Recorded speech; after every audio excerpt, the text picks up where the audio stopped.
Hey guys, তো চললাম বালুরঘাট আমার শ্বশুর বাড়ি। আর দেখো আমরা গাড়িতে বসেই গেছি সবাই। আর ওখানে কেন যাচ্ছি সেটা তোমরা দেখতেই পারবে। আর দেখো আমি চলে এসেছি বালুরঘাটে। এই যে আমার ভাস্তা, আমার দেওরের ছেলে, ওরই আজকে অন্নপ্রাশন, তাই আমাদেরকে এখানে আসতে হলো। আর এই যে আমার বড় ননাস দেখো নাচ করছে, খুবই জলি। আর আমাদের বাড়ির সবার বড়। আর এটা আমার ভাগনার বউ, খুবই মিষ্টি দেখতে আর আমার খুব ফেভারিট। আর এই দেখো জেঠুকে।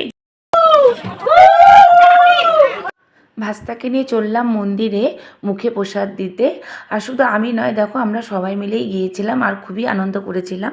তারপর বাড়িতে এসে বাবা খাইয়েছিল।